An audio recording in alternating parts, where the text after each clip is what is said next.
The New Strong-Willed Child by Dr. James Dobson, and I'm John Fuller. Chapter 1, The Wild and Woolly Will.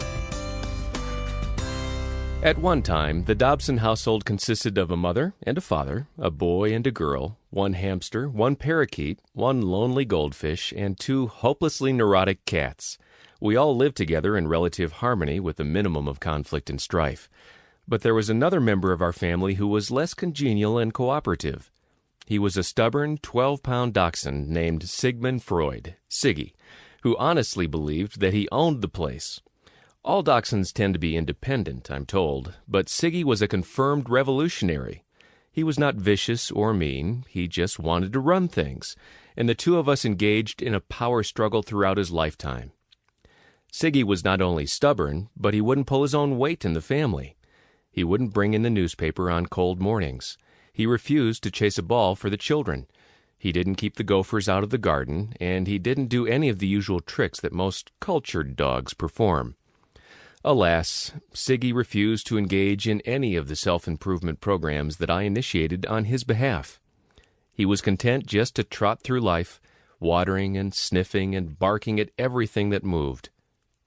Sigmund was not even a good watchdog. This fact was confirmed the night we were visited by a prowler who entered our backyard at 3 a.m. I suddenly awoke from a deep sleep, got out of bed, and felt my way through the house without turning on the lights.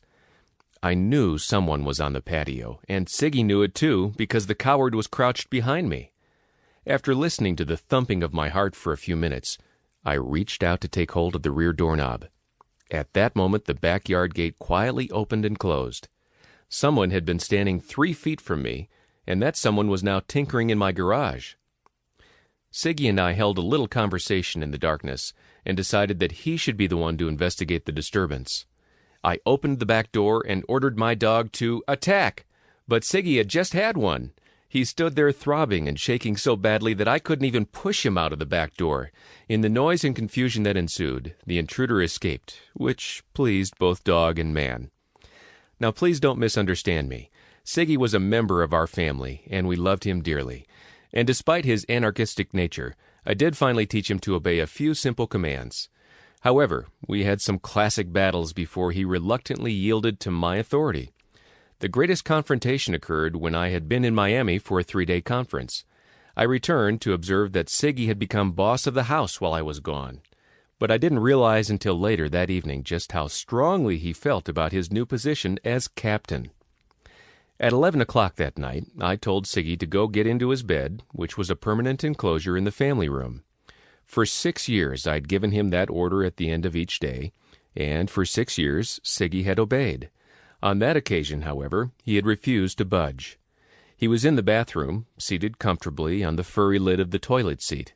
That was his favorite spot in the house, because it allowed him to bask in the warmth of a nearby electric heater. Incidentally, Siggy had to learn the hard way that it was extremely important that the lid be down before he left the ground. I'll never forget the night he learned that lesson. He came thundering in from the cold and sailed through the air and nearly drowned before I could get him out. On the night of our great battle, I told Sigmund to leave his warm seat and go to bed. Instead, he flattened his ears and slowly turned his head toward me. He braced himself by placing one paw on the edge of the furry lid, then hunched his shoulders, raised his lips to reveal the molars on both sides, and uttered his most threatening growl. That was Siggy's way of saying, "Get lost." I had seen this defiant mood before and knew that I had to deal with it. The only way to make Siggy obey was to threaten him with destruction. Nothing else worked. I turned and went to my closet and got a small belt to help me reason with old Sig. My wife, who was watching this drama unfold, told me that as soon as I left the room, Siggy jumped from his perch and looked down the hall to see where I had gone. Then he got behind her and growled. When I returned, I held up the belt and again told the angry dog to get into his bed. He stood his ground, so I gave him a firm swat across the rear end, and he tried to bite the belt. I popped him again, and he tried to bite me. What developed next is impossible to describe. That tiny dog and I had the most vicious fight ever staged between man and beast.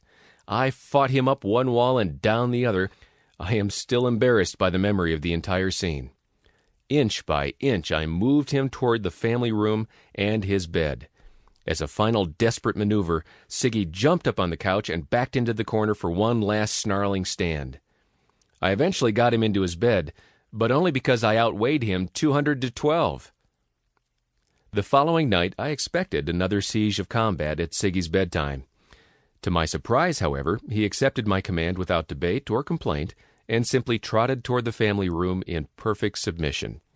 In fact, Siggy and I never had another go-for-broke stand. It's clear to me now that Siggy was saying on the first night, in his canine way, "I don't think you're tough enough to make me obey." Perhaps I seem to be humanizing the behavior of a dog, but I think not. Veterinarians will confirm that some breeds of dogs, notably Dachshunds and Shepherds, will not accept the leadership of their masters until human authority has stood the test of fire and proved itself worthy. I got that message across to Siggy in one decisive encounter, and we were good friends for the rest of his life. But this is not a book about the discipline of dogs. There is an important aspect of my story that is highly relevant to the world of children. Just as surely as a dog will occasionally challenge the authority of his leaders, a child is inclined to do the same thing, only more so. This is no minor observation, for it represents a characteristic of human nature that has escaped the awareness of many experts who write books on the subject of discipline.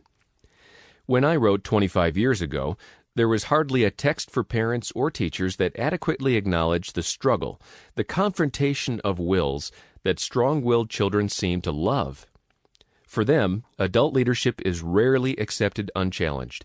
It must be tested and found worthy before it is respected. It is one of the frustrating aspects of child rearing that most parents have to discover for themselves.